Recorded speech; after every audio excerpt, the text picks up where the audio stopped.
Voici qu'il est bon, qu'il est agréable. Là où 2 ou 3 personnes sont unies en ton nom, tu es au milieu d'eux. Alors je me connecte en même temps avec mes frères et mes soeurs, avec les pères, avec les personnes qui sont en contact avec nous en ce moment. Au nom de Jésus-Christ, et nous croyons que ton règne est descendu et ta volonté sera manifeste. Permets que cette parole puisse apporter la vie, puisse apporter la délivrance, puisse apporter la restauration, puisse ramener le cœur de quelqu'un vers toi. Que Christ soit vu et glorifié, que je diminue, que toi tu croisses et que Jésus-Christ de Nazareth soit élevé. Au nom de Jésus, nous avons prié. Amen. Alors, le thème, comme je le disais tantôt, c'est vaincre ou relever des défis par la foi en Jésus-Christ de Nazareth. La Bible dit dans le livre de 1 Jean, chapitre 5, à partir du verset 1er, la Bible dit « Quiconque croit que Jésus-Christ est le Fils de Dieu est né de Dieu. » Alléluia. Quiconque croit que Jésus-Christ est le Fils de Dieu est né de Dieu. Alléluia. Voilà pourquoi je vais dire à quelqu'un que la Bible dit que le monde entier est sous la puissance du malin. Le monde entier est sous la puissance du malin. Mais à quel moment est-ce que tu peux sortir du monde? À quel moment est-ce que tu peux triompher du monde? À quel moment est-ce que tu peux triompher et avoir des victoires par rapport à ce qui se passe dans le monde? C'est lorsque tu commences à placer ta foi en Jésus-Christ de Nazareth, lorsque tu commences à accepter dans ton cœur que Christ est mort à la croix pour tes péchés et qu'il est ressuscité le 3e jour. C'est à partir de ce moment que tu commences à triompher. C'est à partir de ce moment que tu sors de l'influence du monde. C'est à partir de ce moment que tu commences à vaincre et à avoir des victoires. Alléluia. La Bible dit, quiconque croit que Jésus-Christ est le Fils de Dieu est né de Dieu. Alléluia. Et donc si tu crois que Jésus-Christ est le Fils de Dieu, tu es né de Dieu. Or, la Bible dit dans le livre de Jean chapitre 1 à partir du verset 12 que à tous ceux qui l'ont reçu, à tous ceux qui croient en son nom, il leur a donné le pouvoir de devenir enfants de Dieu, lesquels sont nés ni du sang, ni de la chair, ni de la volonté de l'homme, mais de Dieu. Alléluia. Et donc, lorsque tu acceptes dans ton cœur, lorsque tu crois dans ton cœur, lorsque tu as cette foi absolue que par Christ Jésus, tu peux être sauvé, alors l'œuvre, sinon la parole de Dieu, commence à se mettre en marche dans ta vie. Et je vais dire à toi qui es en train de m'écouter en ce moment que le temps est arrivé où tu commences à placer ta foi en Jésus-Christ de Nazareth. Que tu commences à dire que Jésus-Christ est Seigneur. Lorsque tu vas commencer à confesser que Jésus-Christ est Seigneur, lorsque tu vas commencer à confesser que Jésus-Christ est le Fils de Dieu, lorsque tu vas commencer à croire dans ton cœur ce que tu es en train de dire, alors tu le verras s'accomplir dans ta vie au nom de Jésus-Christ. Amen. Lorsque vous allez dans le livre de 1 Corinthiens, chapitre 5, chapitre 15, vous allez voir quelque chose, bien aimé dans le Seigneur. Regardez quelque chose qui se passe dans le livre de 1 Corinthiens chapitre 15. 1 Corinthiens chapitre 15 à partir du verset 1er, je lis la parole au nom de Jésus-Christ Nazareth.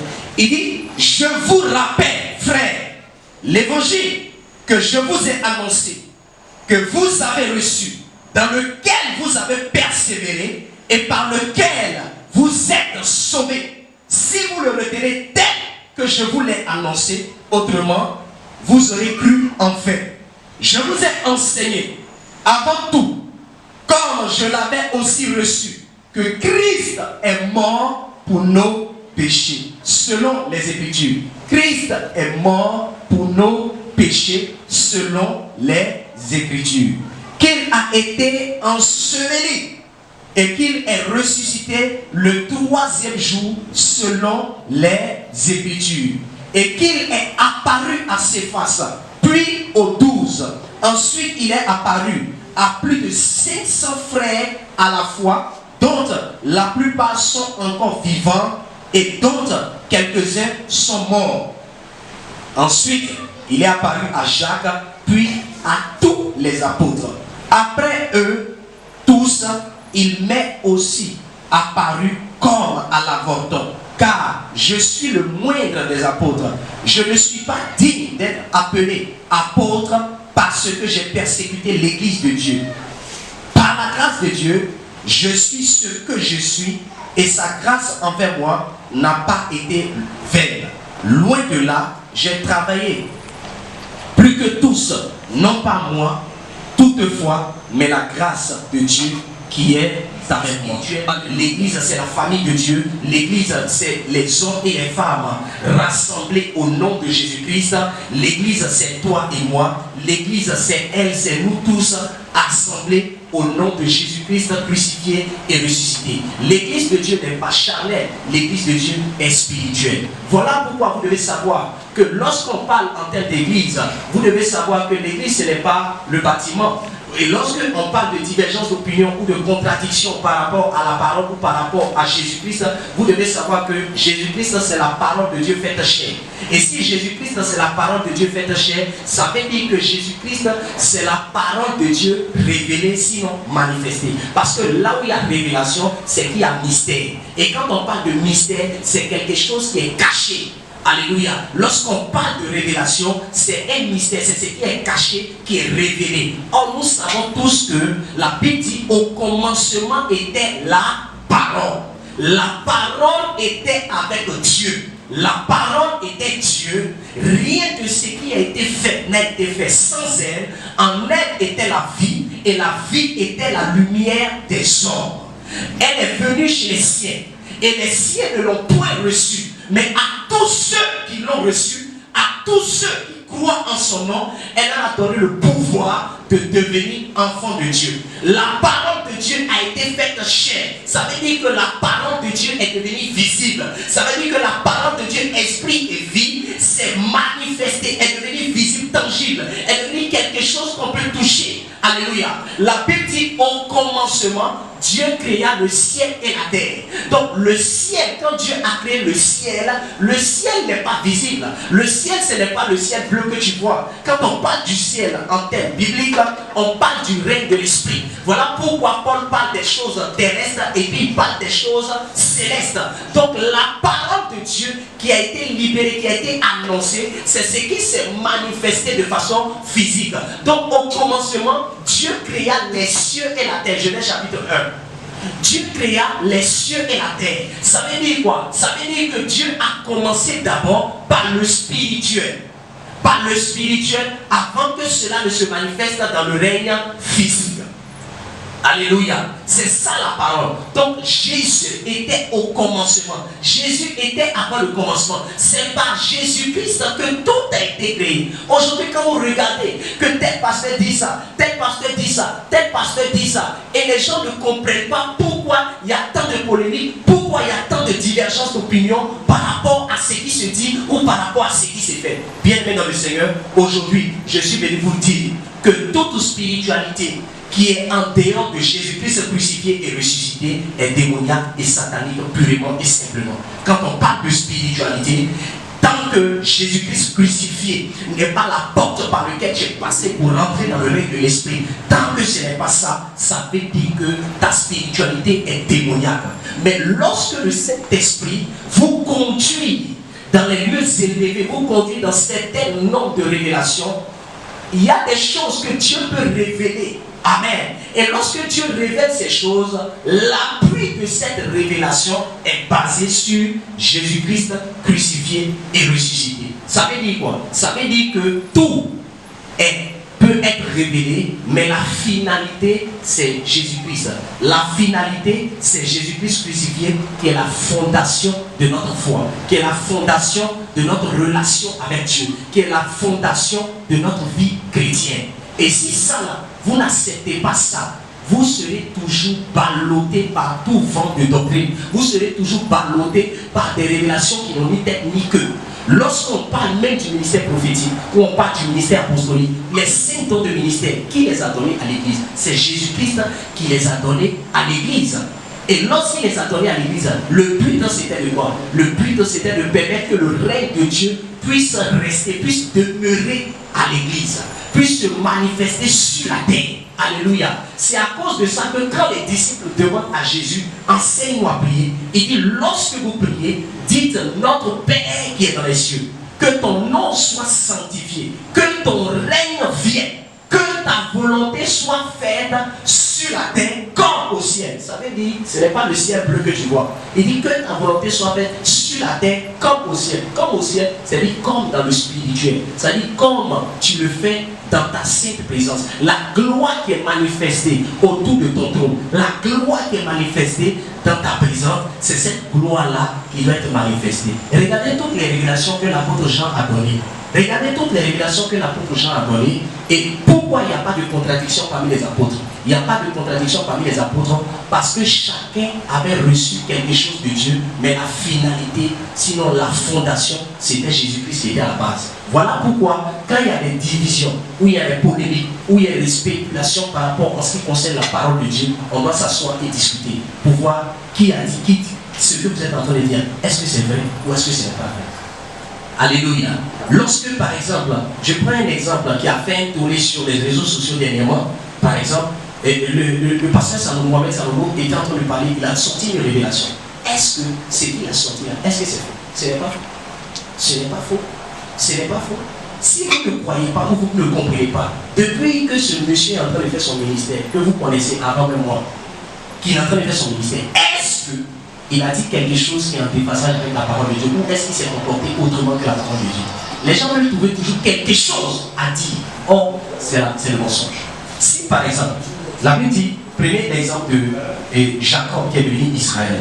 Si on dit que Jacob est Israël, et si on dit que Israël n'est pas Jacob, ça veut dire simplement que ce que Israël est devenu n'est pas ce que Jacob était.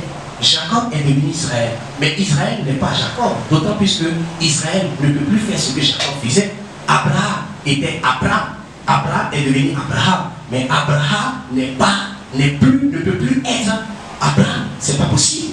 Si on dit que Jésus est Christ et que Christ n'est pas Jésus, il faut comprendre qu'on est en train de vous emmener simplement dans une certaine dimension. Vous emmener à comprendre que la dimension dans laquelle il est, ce n'est plus la même personne qui opère là.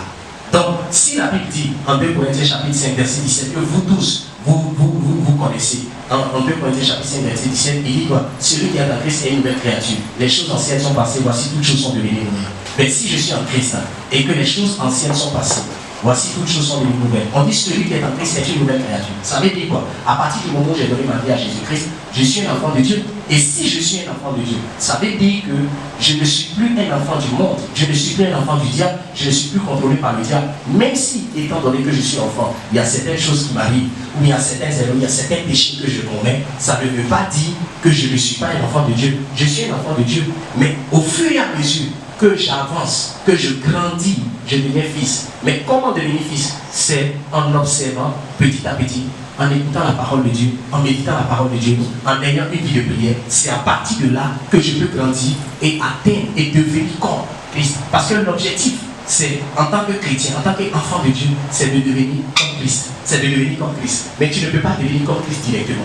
Donc, même si tu es pasteur, tu peux encore avoir des faiblesses qui se manifestent. Tu peux encore faire des erreurs. Tu peux pécher encore. Mais ça ne veut pas dire que tu n'es pas enfant de Dieu ou tu n'es pas pasteur. Ça peut arriver. Mais nous devons savoir tout simplement que, en tant qu'enfant de Dieu, pour nous départager, Jean dit quoi? Il dit un enfant de Dieu ne pratique pas le péché. Ça veut dire un enfant de Dieu peut tomber, mais un enfant de Dieu ne pratique pas le péché. Donc quand quelqu'un pratique le péché, ça veut dire qu'il n'est pas enfant de Dieu. Mais quand quelqu'un tombe dans le péché, ça veut dire que c'est un enfant de Dieu. Quelqu'un est en train de comprendre. Voilà la différence. Alléluia. Voilà pourquoi dans les révélations que Jean donnait, il parlait toujours à l'église, il parlait de repentance. La repentance n'est pas pour les païens. La repentance, c'est pour les enfants de Dieu. Parce que moi, j'ai eu la révélation de ça. Amen. Écoutez-moi bien. Il dit, je vous rappelle. Pourquoi il dit rappel? Parce qu'à un moment donné, des révélations que nous avons, ou de la dimension dans laquelle le Saint-Esprit opère avec nous, il y a certains parmi nous qui ont tendance à oublier la fondation de leur vie chrétienne. Et cette fondation dont je parle, c'est Christ crucifié et ressuscité. C'est ça la fondation de notre vie chrétienne, sinon de notre relation avec Dieu. C'est ça la vérité. Amen. Est-ce que quelqu'un est en train de me comprendre? Alléluia. Voilà pourquoi Paul rappelle, il précise, il dit, je vous rappelle, frères, l'évangile que je vous ai annoncé. Alléluia. Il parlait à l'église de Corinthe. Il parlait aux Corinthiens. Il disait aux Corinthiens, je vous rappelle, l'évangile que je vous ai annoncé, Amen, que vous avez reçu, dans lequel vous avez persévéré. Amen. Alléluia. Parce qu'il y a certaines personnes, quand ils persévèrent un peu, à un moment donné, ils sont fatigués. À un moment donné, ils s'arrêtent. À un moment donné, ils se disent, ah, c'est fini pour moi. Non. À un moment donné, ils se disent, est-ce que ce que je suis en train de faire, ce que je suis en train de confesser là, est-ce que ça va arriver? Bien aimé dans le Seigneur, ce que sa bouche a dit, ça va l'accomplir. Ce qu'il dit, il veille sur sa parole pour l'accomplir. La foi en Jésus-Christ va pousser la parole de Dieu. Ce que Dieu a dit à s'exécuter dans ta vie. Amen. Amen. Il dit, et par lequel vous êtes sauvés. Comment quelqu'un est sauvé par Jésus-Christ? Comment quelqu'un peut être sauvé par Jésus-Christ et peut abandonner Jésus et aller servir un autre Dieu, peut abandonner Jésus et aller adorer un autre Dieu, peut abandonner Jésus et aller faire des offrandes à d'autres divinités? Comment quelqu'un qui a donné sa vie à Jésus peut se retrouver après dans le monde? Alléluia. C'est de ça qu'il s'agit. Alléluia. Il dit, et par lequel vous êtes sauvés, si vous le retenez tel que je vous l'ai annoncé. Autrement, vous aurez cru en vain. Ça veut dire quoi? Si vous ne retenez pas que Christ crucifié et ressuscité, c'est la fondation de notre salut, c'est la fondation de notre vie chrétienne, c'est la fondation de notre communion avec Dieu. Si vous ne retenez pas ça, si vous ne persévérez pas dedans et que vous tournez l'évangile ailleurs, vous pensez que peut-être c'est peut-être un symbole, peut-être c'est quelque chose qui m'a sauvé. Donc, au lieu de savoir que c'est Jésus-Christ crucifié et ressuscité qui est votre salut, là, vous aurez cru en vain. Parce que tout ce que nous sommes en train de faire, tu te sanctifies, tu te purifies, tu médites la parole de Dieu, tu fuis le péché, tu arrêtes, tu ne fais. Il y a certaines choses que tu refuses de faire. Toutes ces choses que tu es en train de faire, tu le fais pourquoi? Tu le fais parce que tu crois qu'un jour, tu vas vivre avec Christ. Tu vas vivre un jour avec Christ. C'est ça qu'on fait la différence. Parce que si Jésus-Christ est ressuscité, ça veut dire que nous aussi, nous allons ressusciter. C'est ce que la parole de Dieu dit. Alléluia. Dieu nous fonctionner dans ta vie. Alléluia. Parce qu'on ne peut pas vivre selon la chair. On ne peut pas vivre selon la chair. Alléluia. On ne peut pas vivre selon la chair. Alléluia. On ne peut pas vivre selon la chair. Donc si Jésus est mort, tu vas mourir. Et tu dois mourir. Ça, tu dois mourir. Tu dois mourir. Tu dois mourir. C'est parce que beaucoup de fois, tous les enfants de Dieu, même les pasteurs que nous sommes, on a tendance à relever beaucoup dans la chair. Voilà pourquoi, et comment on appelle, et il y a ces différents problèmes. Parce que quand on apprend que tel pasteur, malgré qu'il est pasteur, il a fait ci, ou tel pasteur, il a fait ça, ou il a fait ça, ça devient un scandale dans l'église parce qu'on se dit qu'un pasteur ne peut pas faire ça. Alléluia. Alléluia. Ça veut dire qu'à un moment donné, la chair va vouloir se manifester. Voilà pourquoi Jésus-Christ nous a avertis de toutes ces choses. Il a dit, la chair est faible, mais l'esprit est bien disposé. La chair est faible, mais l'esprit est bien disposé. Priez sans cesse, afin que vous ne tombiez dans la tentation. Tu seras tenté et ta chair sera excitée à aller dans le péché. Mais si tu pries, si ta foi est basée sur Jésus-Christ qui est mort, ça veut dire que tu as dans ta conscience que ta chair doit mourir pour laisser place à ton âme, pour laisser place à ton esprit de vivre. Est-ce que quelqu'un peut voir? Pour laisser le Saint-Esprit faire son travail dans ta vie. Alléluia. C'est de ça que Paul parle. Il dit, sinon autrement vous auriez cru en vain. Il dit, je vous ai enseigné avant tout, comme je l'avais aussi reçu, que Christ est mort pour nos péchés. Ça veut dire quoi? Ça veut dire que dès que tu donnes ta vie à Jésus-Christ, tout de suite, Elico Presco, dès que tu donnes ta vie à Jésus-Christ, en même temps, tes péchés te sont pardonnés. Tes péchés te sont pardonnés. Et le sang de Jésus vient les effacer. Dès que tu acceptes Jésus-Christ comme Seigneur et Sauveur, quel que soit ce que tu es, quel que soit ce que tu as fait, en même temps, tout commence le péché commence à être annulé, à être effacé, pour que tu puisses commencer une nouvelle vie. Alléluia. Il dit, je vous enseigne que Christ est mort pour nos péchés selon les Écritures. Ça veut dire que ce n'est pas en dehors de la parole de Dieu. Jésus-Christ, il est mort pour nos péchés. Il est mort pour toi, il est mort pour moi. Il est mort pour toi, il est mort pour moi. Il est mort pour chacun d'entre nous. Il est mort pour ceux-là qui ont cru. Amen. Il est mort pour ceux-là qui ont cru. Il est mort pour nos péchés. Alléluia. Si tu n'acceptes pas ça, comme plusieurs personnes dans le monde n'acceptent pas, comment un Dieu, on dit que Jésus-Christ est Dieu, comment il peut mourir? Non, Il nous montre, parce qu'il a porté la chair comme nous, mais il nous montre le chemin par lequel on peut passer pour atteindre la dimension de l'esprit. Alléluia. Il nous montre le chemin par lequel on doit passer pour atteindre la dimension de l'esprit. Pour atteindre la dimension de l'esprit, il faut mourir à soi-même. Il faut mourir au péché pour vivre pour Dieu. Alléluia. C'est pourquoi Paul précise beaucoup dans le livre de Galates, il dit les désirs de la chair sont contraires à ceux de l'esprit. Ce que Dieu veut n'est pas ce que toi tu veux, n'est pas ce que ta chair veut. Ce que Dieu veut est ce que Dieu veut. C'est ce que la parole de Dieu dit, c'est ce que Dieu veut. Alléluia. Et la parole de Dieu, toute la Bible n'est pas la parole de Dieu, parce que beaucoup de personnes ont parlé dans la Bible. Alléluia.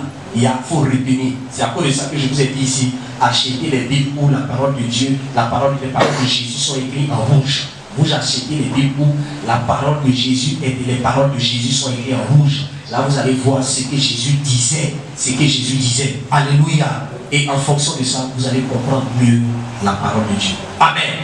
Il dit, je vous ai enseigné tout avant tout, comme je l'avais aussi reçu. Ça veut dire que ce qu'il a reçu, c'est ce qu'il a enseigné. Je vous ai annoncé que Jésus est mort pour nos péchés. Amen. Il est mort pour nos péchés selon les êtres venus. Donc il faut accepter ça. Alléluia. Il faut accepter que Jésus est mort pour tes péchés. Si tu acceptes ça, c'est fini, tu seras sauvé. Si tu acceptes ça, tu seras sauvé. Amen.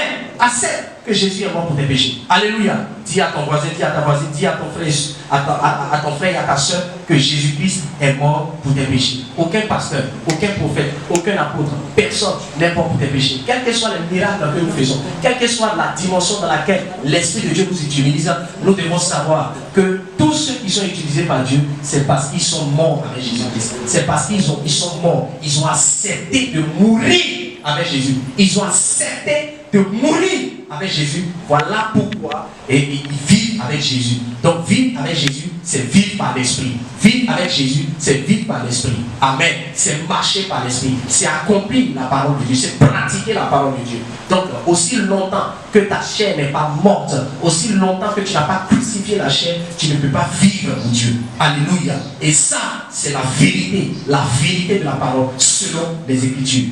Que tu veuilles ou pas, c'est ce qui est vrai. Amen. Il dit, et il a été enseveli. Amen. Et qu'il est ressuscité le 3e jour selon les Écritures. Et qu'il est apparu à ses faces. Vous voyez, donc à la résurrection de Jésus-Christ, Jésus est apparu à ses faces. Puis aux 12. Ensuite, il est apparu à plus de 500 frères à la fois. Est-ce qu'à l'époque où Jésus ressuscitait, est-ce qu'il y avait 500 personnes en Israël à l'époque? Est-ce qu'il y avait 500 personnes?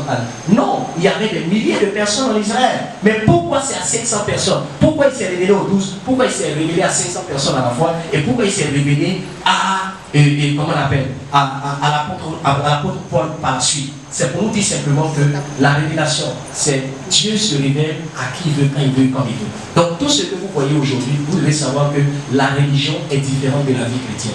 Tu ne peux pas servir Dieu tant qu'il ne se révèle pas à toi. Tu ne peux pas servir Dieu tant que tu n'as pas foi en lui. Alléluia. Ça, c'est ça qui est la vérité.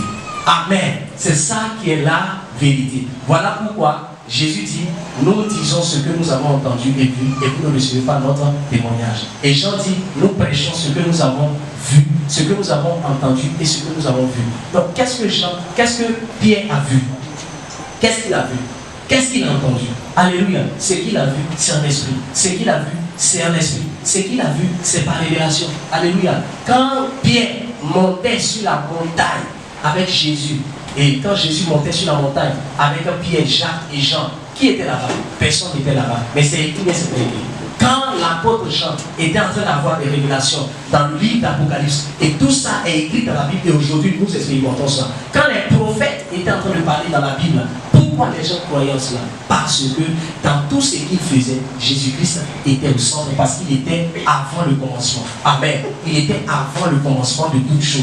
Voilà pourquoi je veux que tu acceptes, je veux que tu crois que Jésus-Christ est le Fils de Dieu et qu'il est la révélation parfaite de Dieu. Il est la révélation parfaite de Dieu. Il est la révélation de l'amour de Dieu. Il est la révélation de la puissance de Dieu. Il est la révélation de l'autorité de Dieu. Il est la révélation de la grâce de Dieu. Il est la révélation de la magnificence de Dieu. Voilà pourquoi Sans Jésus-Christ de Nazareth, tu ne peux pas connaître Dieu. Sans Jésus-Christ de Nazareth, tu ne peux pas vivre pour Dieu. Sans Jésus-Christ de Nazareth, tu ne peux pas voir la gloire de Dieu. Tu ne peux pas voir l'accomplissement de Dieu. Il dit, je suis la porte. Je suis la porte. Ceux qui ne rentrent pas par la porte, ce sont des brigands et des voyous. La Bible dit que Jésus-Christ, il est mort et il est ressuscité. Il est mort et il est ressuscité. Il s'est révélé à ses faces. Il s'est révélé aux 12 apôtres. Il s'est révélé à 500 personnes à la fois. Donc la plupart sont morts, sont encore vivants, et dont quelques-uns sont morts. Ensuite, il est apparu à Jacques et à tous les apôtres. Après eux, il m'est aussi apparu à moi comme à l'avant-temps. Car je suis le moindre des apôtres, je ne suis pas digne d'être appelé apôtre parce que j'ai persécuté l'église de Dieu. Regardez ce que Paul dit, bien aimé dans le Seigneur. Regardez ce qu'il dit. Il dit qu'il n'est pas digne d'être appelé apôtre. Mais dans sa fougue de persécuter l'église de Dieu, dans sa fougue parce qu'il était voilé, parce qu'il ne comprenait rien de ce qui était de Dieu, il était un religieux, il pratiquait à l'époque le judaïsme, il avait la connaissance de la Torah, mais qu'est-ce qui va se passer? La Bible dit que lui-même, il persécutait l'église. Regardez comment les chrétiens sont persécutés dans le monde. Regardez comment les pasteurs sont persécutés dans le monde. C'est à cause de quoi? La connaissance de notre Seigneur Jésus. Si tu connais Jésus, on ne te persécute pas, c'est que tu ne le connais pas. Si tu vis Jésus-Christ et qu'on ne te persécute pas, c'est que Jésus-Christ que tu vis là, ce n'est pas le vrai Jésus. Parce que quiconque croit que Jésus-Christ est le Seigneur, quiconque veut embrasser la vie de Jésus-Christ de Nazareth, on sera persécuté. Tu seras persécuté. Ce sont des signes qui prouvent qu'effectivement tu es en train de marcher avec le Seigneur. Pourquoi? Parce que le monde est corrompu. Pourquoi? Parce que les gens ne veulent plus la vérité. Pourquoi? Parce que les gens passent leur temps à mentir. Ils mentent dans nos nations. Ils mentent à nos peuples. Les gens mentent. Les gens sont corrompus. Les gens pensent à leur argent. Les gens sont là pour tuer. Les gens pensent à leurs propres intérêts. Alléluia. Mais un enfant de Dieu, quelqu'un qui est né de Dieu, quelqu'un qui est un enfant de Dieu, il croit que Jésus-Christ est mort à la croix pour lui, qu'il est ressuscité le troisième jour. Cette personne, il cherche à vivre pour Dieu. Il cherche à vivre dans la justice de Dieu. Voilà pourquoi Jésus-Christ a dit aux disciples en Matthieu chapitre 6, 33, il dit, recherchez premièrement le royaume et la justice de Dieu, et tout vous sera donné de part et surtout. Je viens sur la base de cette parole et je déclare dans le nom de Jésus que ta vie change. Je déclare que ta vie change au nom puissant de Jésus-Christ de Nazareth. Vous voyez? Donc regarde, il est apparu à Paul. Il est apparu à Paul. À combien de personnes que Jésus s'est apparu? Jésus, il se révèle à des hommes. Alléluia. Et au travers de la révélation que ces différentes personnes ont eu de Christ, c'est à partir de cela qu'ils commencent à vivre. Alléluia. Donc la dimension dans laquelle Dieu s'est révélé à toi, c'est dans cette dimension que tu vas opérer. Tu ne peux pas opérer au-delà de là. Mais Christ sera toujours la base et la fondation. Donc ce n'est pas parce que tu es apôtre que tu es différent du prophète. La différence est dans le don. La différence est dans la grâce que chacun de nous recevons de Dieu. Alléluia. La différence, c'est dans la grâce. La différence, c'est dans le plan de Dieu pour chacun d'entre nous. Le plan de Dieu pour ta vie n'est pas le plan de Dieu pour ma vie, mais la finalité, c'est que nous allons terminer au ciel avec Dieu. Alléluia. La finalité, c'est que nous allons terminer dans le ciel avec Jésus. C'est ça la finalité. Mais ce que chacun de nous, on doit faire, le plan de Dieu, comment Dieu veut utiliser chacun d'entre nous pour imposer son règne dans notre environnement, dans nos familles, dans nos sociétés, là où nous vivons, ça dépend de Dieu lui-même et ça dépend de c'est à cause de ça qu'il se révèle à chacun pour un but. Alléluia. Et la Bible dit quoi? Que quand il est ressuscité, il a fait des dons aux hommes. Alléluia. Il a fait des dons aux hommes. Donc Paul aussi, lorsqu'il a rencontré Jésus-Christ sur la route de Damas, la Bible dit que c'est en ce moment-là qu'il a tout abandonné et il a commencé à servir Dieu. Mais quand lui-même qui persécutait l'église de Dieu, quand il a donné sa vie à Jésus-Christ de Nazareth, est-ce que lui aussi n'a pas été persécuté? Regardez même l'église, vous allez voir que, comment on appelle, il est à l'église, mais pour passer le concours de carrefour ou bien de la gendarmerie ou bien de toute la qu'est-ce qu'ils font? Ils payent, beaucoup payent, ils sont à l'église mais ils payent. Ils sont chrétiens mais ils payent. Pourquoi ils payent? Parce que quand tu leur demandes, mais pourquoi tu as payé? Pourquoi tu as fait ça? Ah, papa, c'est le système qui est comme ça. Ah, prophète, c'est le système qui est comme ça. Si tu ne fais pas ça, tu n'as pas. Mais dans le même laps de temps, il y a plusieurs personnes qui ont payé de l'argent et qui n'ont pas eu leur concours. Ils n'ont pas eu leur concours, mais est-ce qu'ils peuvent aller se plaindre quelque part? Ils ne peuvent pas aller se plaindre quelque part. Et c'est ça que ces personnes, ces différentes personnes corrompues, qui prennent l'argent des gens et qui ne font pas ce qu'ils se sont dit sur la base sur laquelle ils se sont entendus, ces personnes-là savent qu'ils ne peuvent pas les prendre quelque part. Et donc, ah pardon, il faut me donner mon argent, il faut me donner un peu d'enseignement, ah non, il y a des données. Et ça reste comme ça pour beaucoup de personnes. J'ai reçu combien de dossiers ici où il y a plusieurs personnes qui ont payé, mais qui n'ont pas eu leur concours, mais ils ne peuvent pas aller se plaindre quelque part. Va te plaindre, on va te mettre en prison. Pourquoi? Parce que tu as voulu corrompre l'autorité.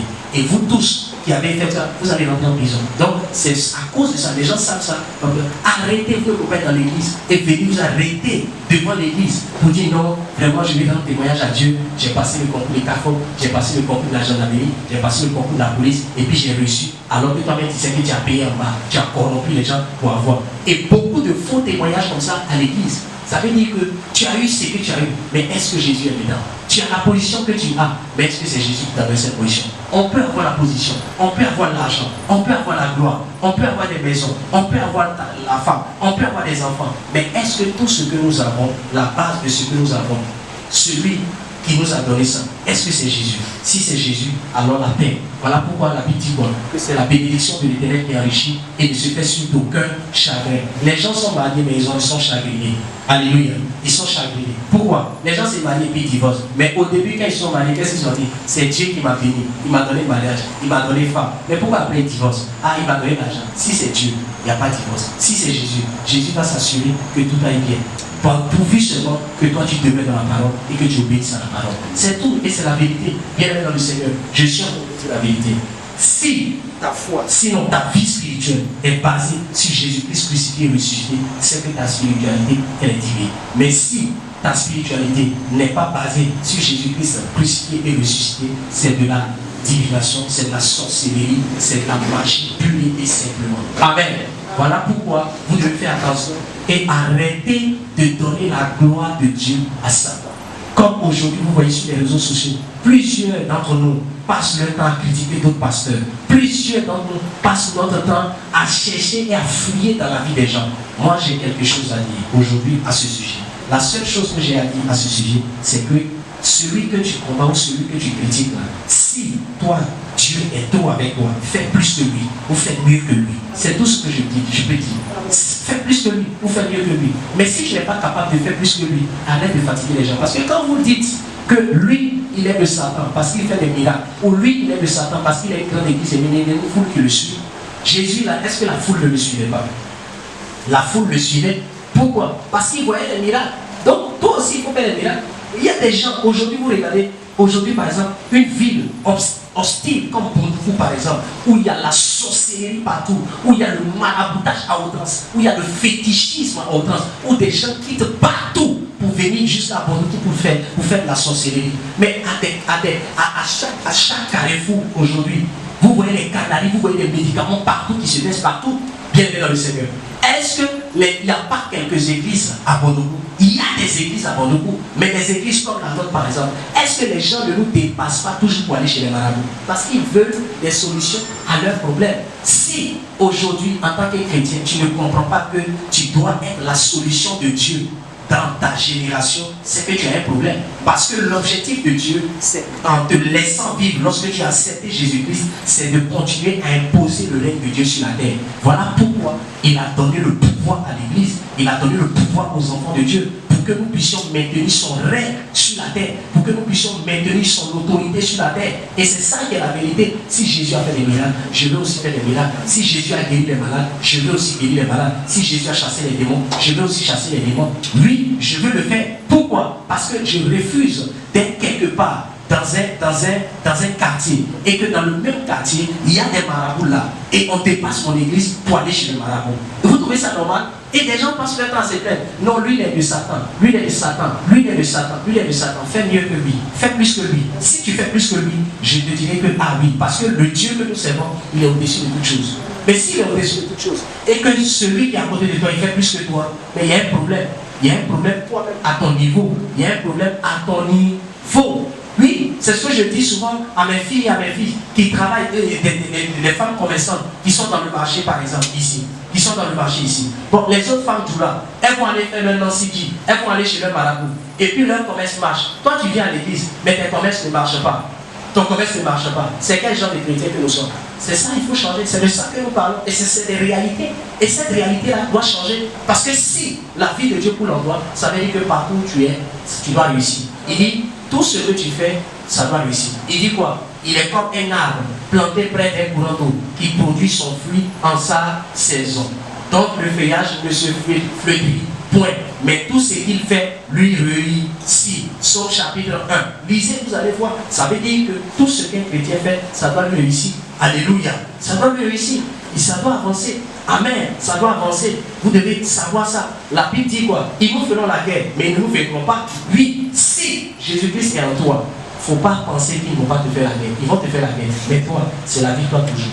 Et en cette saison où nous sommes confrontés à plusieurs défis, en cette saison où nous sommes confrontés à plusieurs choses qui sont en train de se passer, nous devons avoir les yeux fixés sur Jésus-Christ et être dans le combat spirituel. J'ai annoncé ici et j'ai enseigné à plusieurs reprises que l'Église a 3 missions fondamentales. La première mission fondamentale de l'Église, c'est l'adoration. Nous devons adorer Dieu. Alléluia. La deuxième mission fondamentale de l'Église, c'est la prière. Et la troisième mission fondamentale de l'Église, c'est l'évangélisation. La prière est importante. Donc après avoir connu le Seigneur, après être sanctifié, après avoir adoré Dieu, la deuxième des choses, c'est qu'il faut prier. Il faut prier. Il faut prier. Parce que par la prière, les choses peuvent changer. Mais Jésus-Christ crucifié et ressuscité reste notre fondation. Qui est ta fondation? Qui est ta vie? Qui est ta vie? Qui est celui qui t'a donné le ministère que tu as? Qui est celui qui se cache derrière tes prédications? Qui est celui qui se cache derrière tes miracles? Qui est celui qui se cache derrière tes finances? Qui est celui qui se cache derrière ta maison? Qui est celui qui se cache derrière tes avoirs? Oui, c'est ce que nous voulons savoir. Et tout ça, c'est par discernement. Mais on ne vient pas sur la place publique pour parler.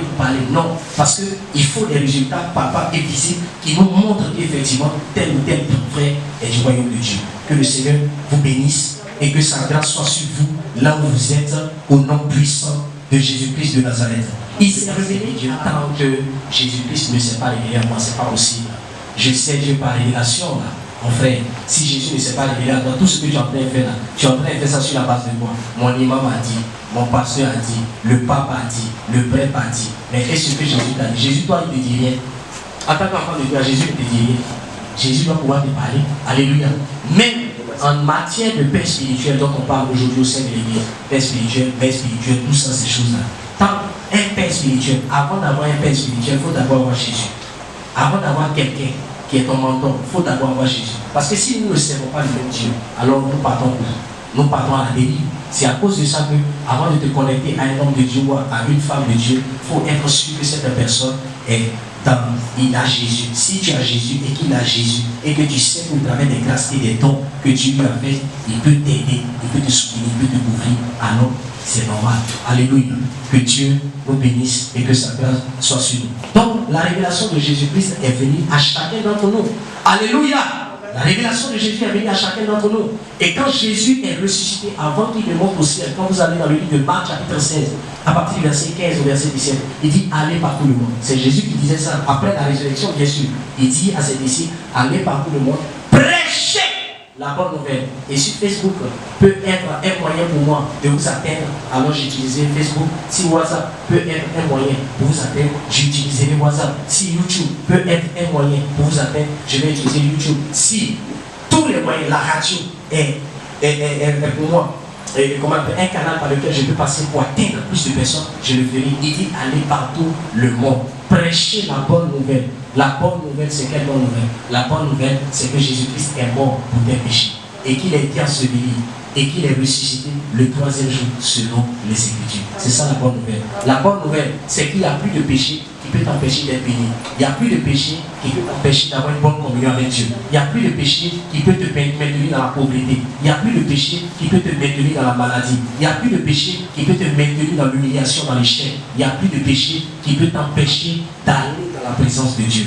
La Bible dit que Jésus-Christ est l'agneau de Dieu qui ôte le péché du monde. Jésus-Christ n'est pas venu pour le péché, mais il est venu ôter le péché. Donc si tu acceptes Jésus-Christ de Nazareth, tout ce que tu as fait jusqu'à l'instant où nous sommes en ce moment, tu seras pardonné. Si tu acceptes Jésus-Christ comme Seigneur et Sauveur, à partir de ce moment, tes péchés sont automatiquement pardonnés.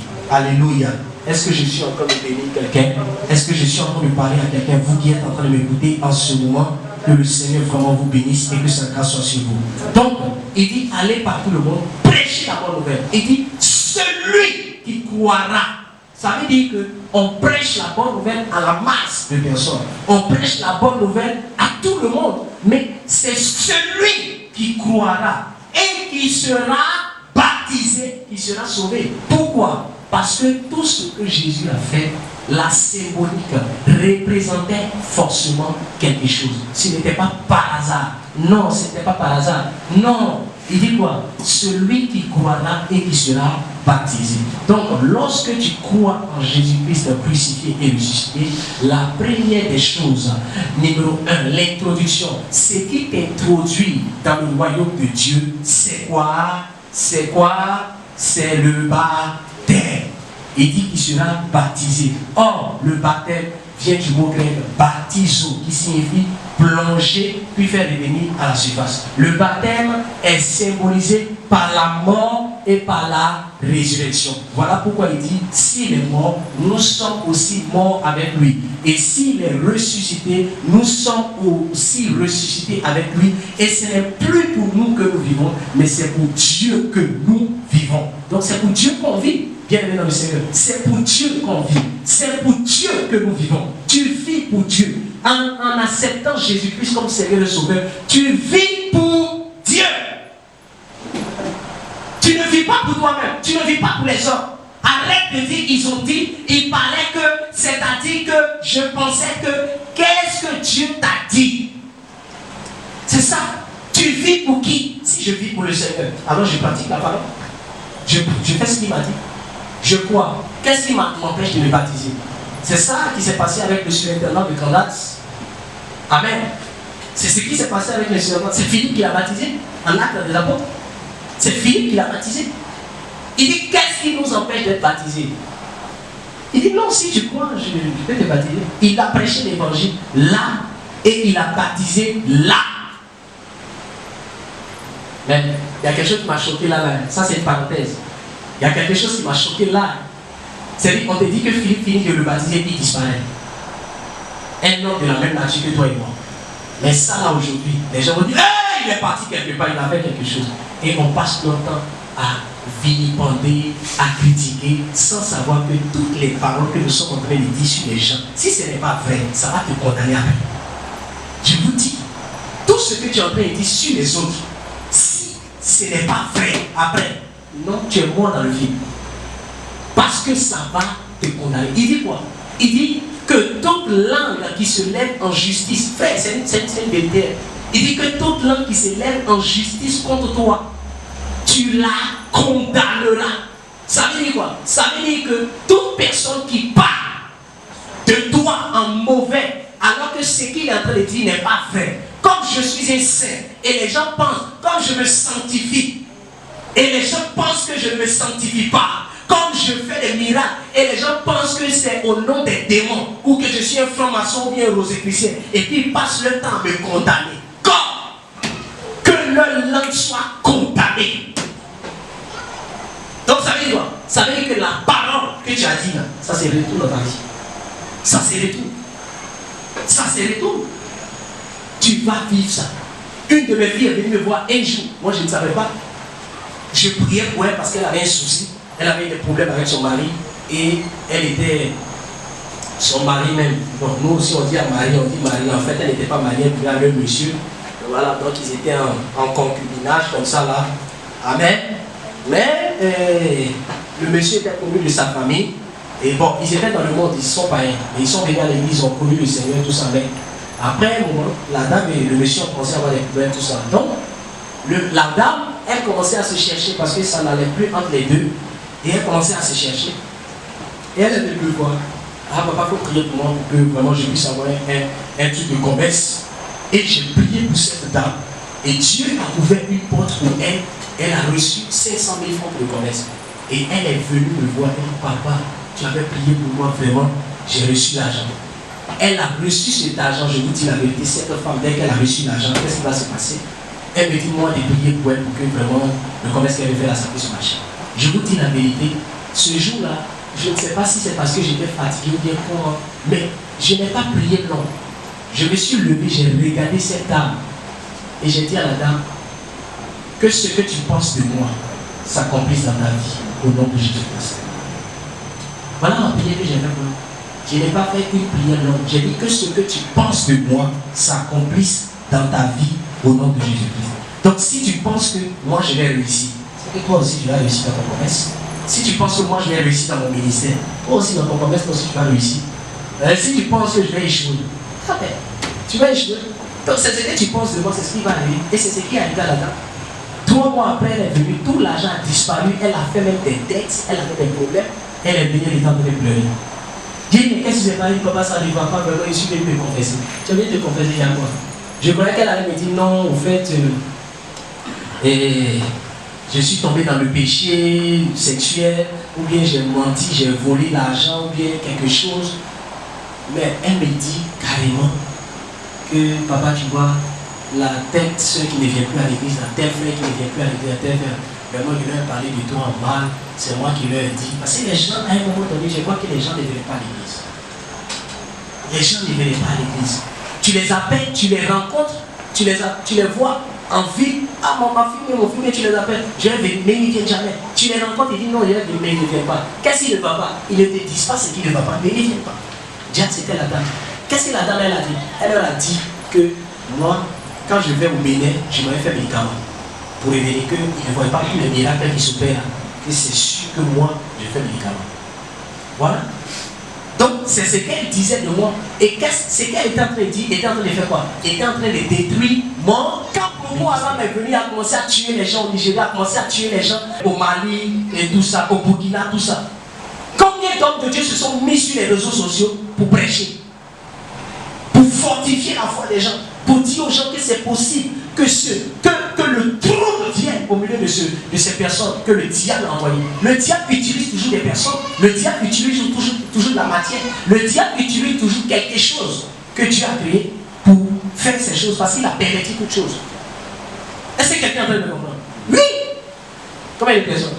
Mais aujourd'hui, quand on a parlé du coronavirus, tu vois que tout le monde est sur les réseaux sociaux. Coronavirus, quel coronavirus? Et ça, c'est une maladie qui doit faire trembler les gens.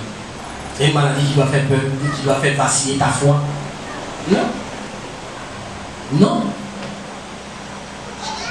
Alléluia. Non. Non. Quand Pierre était dans la prison, Pierre dormait tranquille. La Bible dit dormait tranquille. Il était tranquille. Hein. C'est l'église qui priait pour lui. Parce que si Pierre mourait là dans la prison, il partait au ciel. C'est l'église qui avait besoin de Pierre. Ah oui, et il priait. Donc tu pries pour ce que tu veux voir et non pour la situation que tu vis. Tu pries pour le changement. Et cette maladie ne va pas t'atteindre.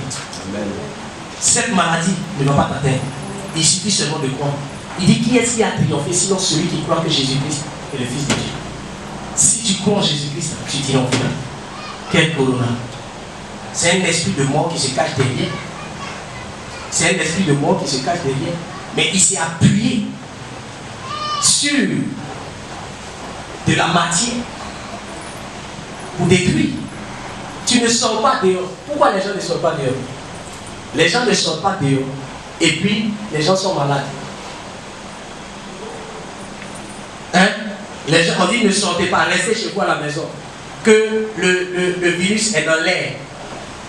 Il est dans l'air comment? Les démons utilisent le vent. Les démons utilisent le vent. C'est un esprit.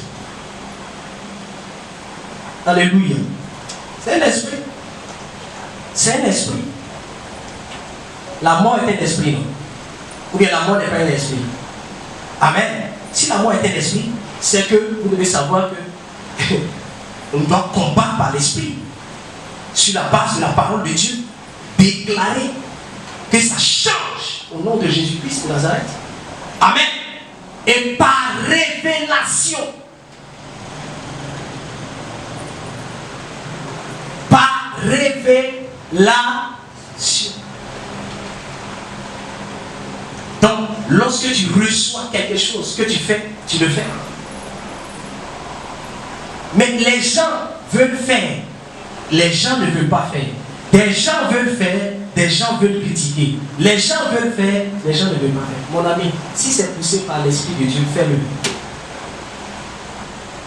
Vous savez, il y a beaucoup de choses qu'on peut faire quand on a l'onction de Dieu. Quand on a l'onction de Dieu, il y a beaucoup de choses qu'on peut faire. Mais les gens n'acceptent pas ça. Ah non, est-ce que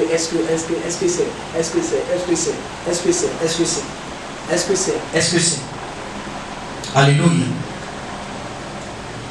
Celui qui croira et qui sera baptisé sera sauvé, mais celui qui ne croira pas sera condamné. Croire en Jésus-Christ crucifié et ressuscité te donne la vie, te donne la paix, te donne la joie, te donne la santé, te donne le salut, te donne tout ce dont tu as besoin pour t'épargner, pour être heureux. Si tu crois dans ça, ta vie change. Et je déclare, sur la base de l'œuvre accomplie à la croix de Golgotha, que ta vie commence à changer au nom de Jésus-Christ Nazareth. Voilà, parce qu'on est en termes de révélation. La révélation, c'est quoi? C'est ce que tu as entendu, que Dieu a dit, que tu as vu se manifester. Parce qu'entendre Dieu te parler, c'est comme un mystère. Ça reste un mystère, même dans la vie des gens. Alléluia. C'est ce qui est caché qui est mystère, qui est mystique. Quand on dit mystère, c'est ce qui est caché qui est mystérieux. C'est-à-dire quelque chose qu'on ne comprend pas, qu'on n'arrive pas à saisir. Alléluia. Coronavirus, là, c'est un mystère. Et lui, c'est mystique. Ou bien c'est pas mystique? C'est mystique. Parce qu'on ne sait pas d'où commence, comment. Beaucoup de personnes disent, ah, c'est les nations eux-mêmes qui ont fabriqué le virus. S'il y a des fils du diable sur la terre, s'il y a des fils de Dieu sur la terre, c'est qu'il y a des fils du diable aussi sur la terre. Mais s'il y a des fils du diable sur la terre, c'est qu'ils peuvent faire ça. Mais ils le font comment? Ils le font aussi par l'esprit. Comment on peut faire ça?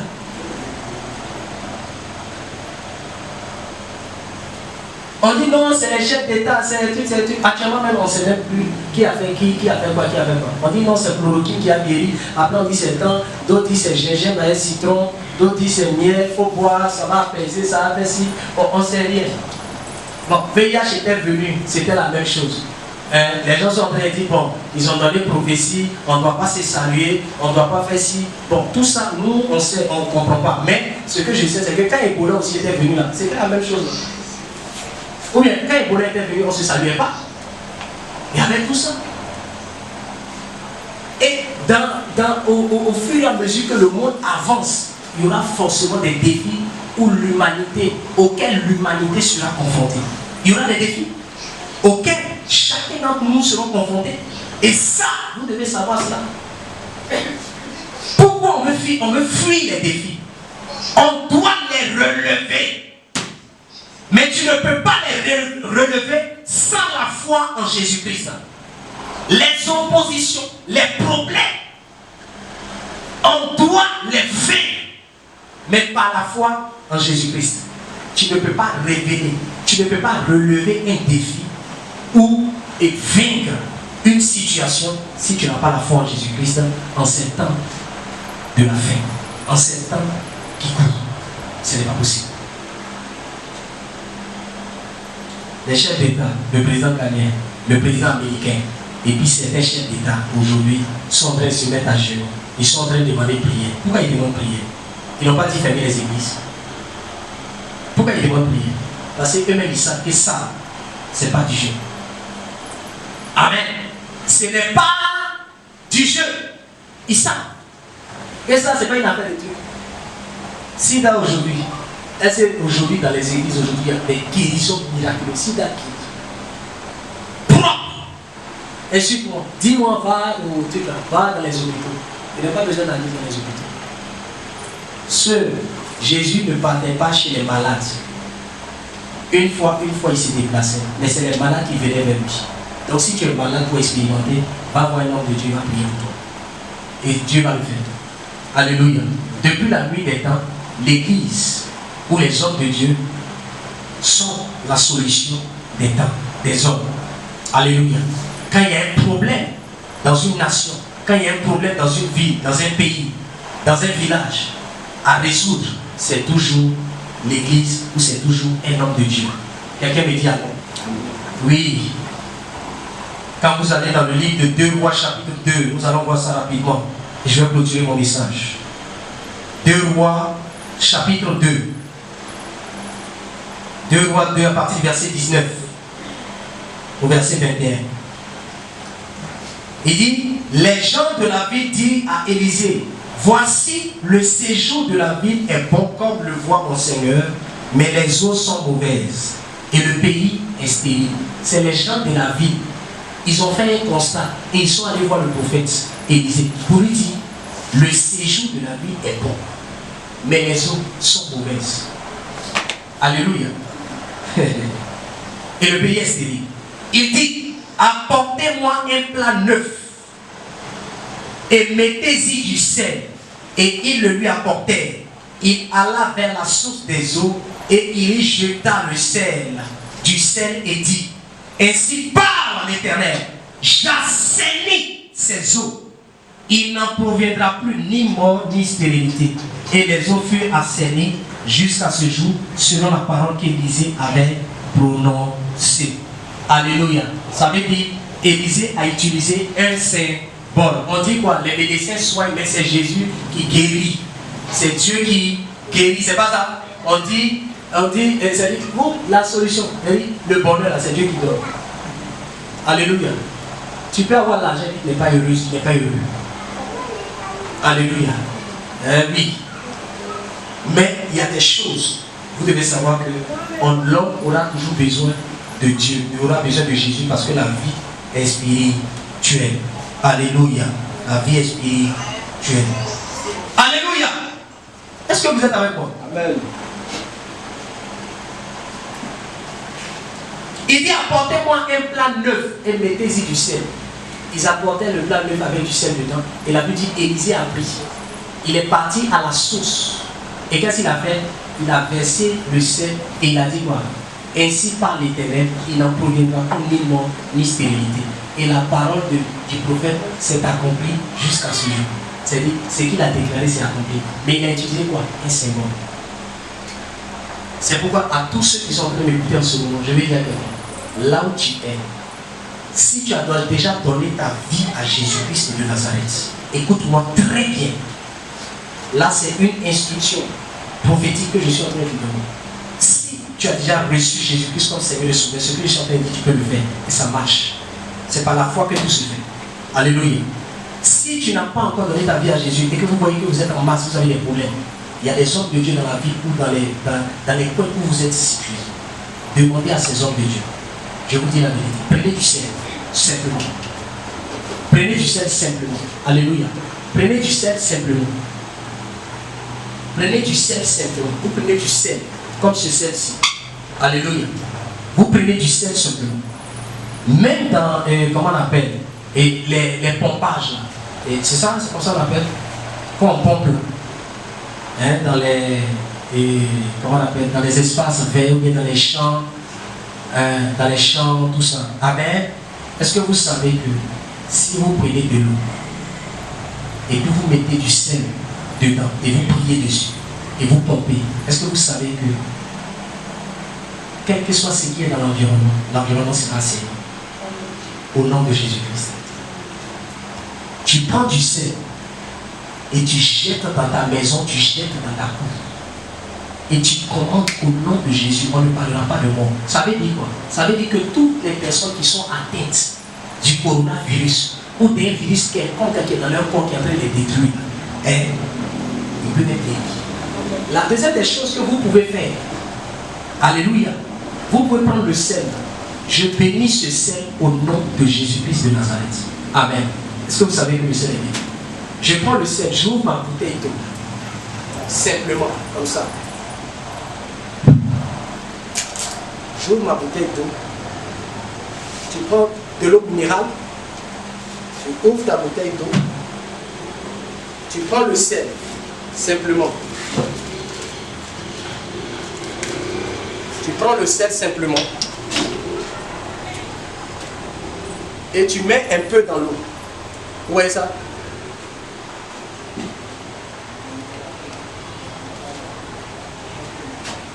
C'est fini. Je déclare au nom de Jésus que la puissance et l'onction de Dieu est manifestée au travers de cette eau, au nom de Jésus-Christ. Amen. Et tu fermes.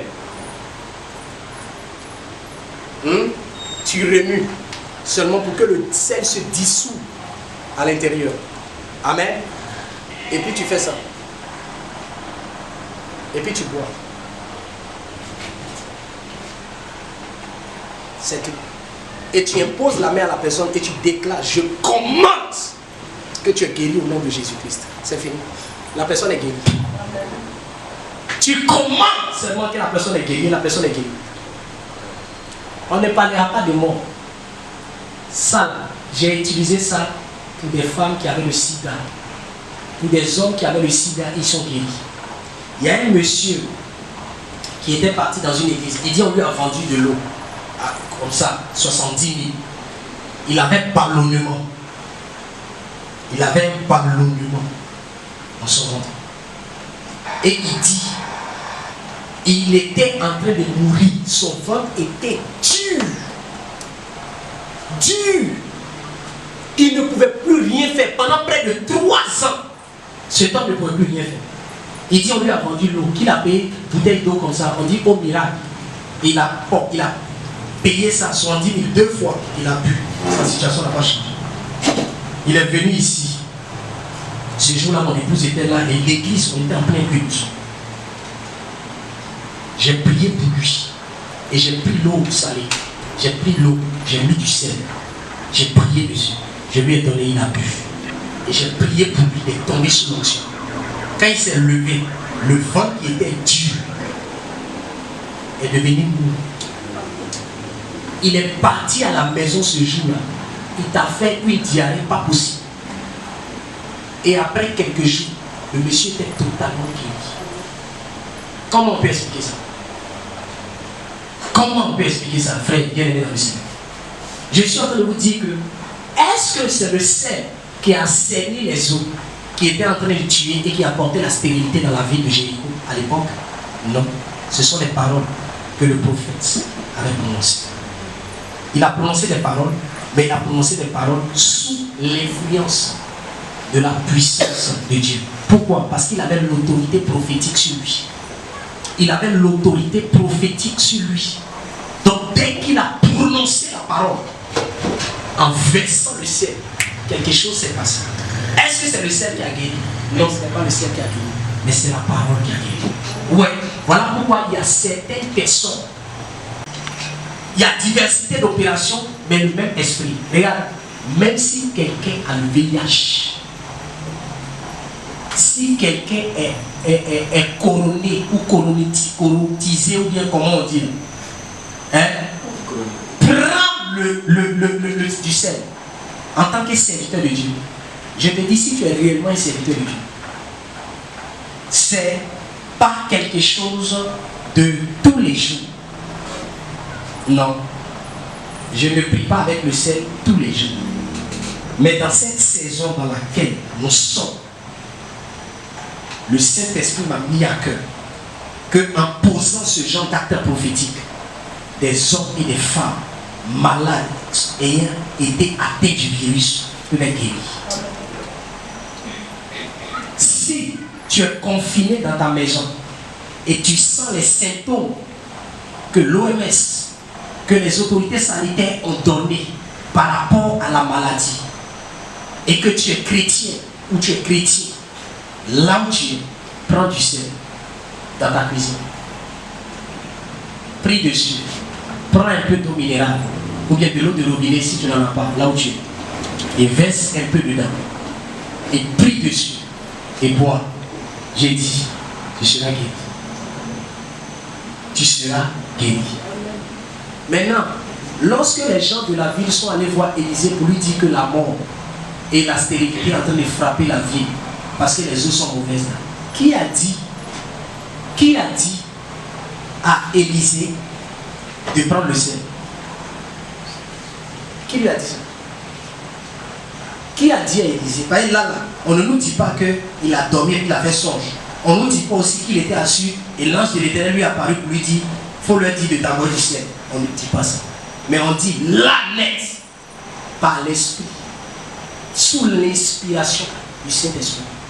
Il dit ça, si je prends le sel, quelque chose peut se passer. Il a reçu ça. Il a été poussé par l'Esprit. Ça veut dire que quand l'onction de Dieu est sur la vie de quelqu'un, il y a diversité d'opérations. Pourquoi de la même manière dont toi tu pries et puis les choses se passent? Pourquoi tu veux que ça soit de la même manière que l'autre prie et puis les choses se passent? Pourquoi de la manière dont toi tu fais ton commerce et puis ça marche? Pourquoi moi je dois faire le même commerce avant que ça ne marche? Si tout le monde doit vendre chaussures, qui va vendre habits? Si tout le monde va être pasteur, qui sera pharmacien? Qui sera, comment on appelle, président de la République? Qui sera ministre? Qui sera ci? Qui sera ça? Et dans le royaume de Dieu, aussi vrai qu'il y a des dons donnés à chacun, il y a des grâces accordées à chacun, la manifestation de l'Esprit est selon que Dieu veut faire. Et dans cette saison, en tant que prophète de Dieu, je vous annonce cela. Je vous annonce cela. Que si vous prenez ça, je vous dis, prends du sel. Si vous voulez pomper, arroser dans votre environnement, dans votre espace, prenez du sel, mettez dans l'eau. Parce qu'aujourd'hui, on vous dit, par exemple, on dit, bon, j'ai appris que, on dit que le Ghana ils ont fait, ils ont pompé aussi, hein, dans l'environnement. On dit pourquoi le Ghana tout près là a pompé, mais la Côte d'Ivoire n'a pas pompé. Mais le produit que eux ils ont eu, ils ont pompé là, est-ce que vous savez c'est quel produit? On est en train de lutter contre quoi? On est en train de lutter contre une pandémie, contre une maladie. N'est-ce pas? C'est le défi actuel auquel les nations sont confrontées. Voilà pourquoi nous sommes dans le confinement actuellement. Mais aujourd'hui, qu'est-ce qu'il faut faire pour que ça change? C'est de ça qu'il s'agit. Première des choses, accepter que Jésus-Christ de Nazareth est mort pour nos péchés et qu'il est ressuscité le 3e jour selon les Écritures. L'accepter comme Seigneur Sauveur et croire en sa puissance absolue. Croire qu'il est capable de guérir de l'esprit. Moi, je crois que c'est au nom de Jésus-Christ de Nazareth que des hommes et des femmes, en suivant l'instruction prophétique que je viens de donner au travers de la parole de Dieu, en suivant cela, vous pouvez être guéri, vous pouvez être délivré. Je vous dis la vérité. Tu fais ça tout de suite et puis on ordonne que tu es guéri là où tu es. J'ai dit, tu es guéri. Il n'y a pas midi à 14h. Essayez, même si vous voulez pomper, prenez du sel, vous priez dessus et vous mettez ça dans de l'eau, beaucoup d'eau. Et vous mettez ça dans votre pompe et vous pulvérisez tout votre espace. Parce qu'il y a des personnes là, beaucoup de personnes sont dans des petites maisons, mais il y a des maisons où il y a l'espace vert, il y a des gazons et tout ça. Où vous faites ça.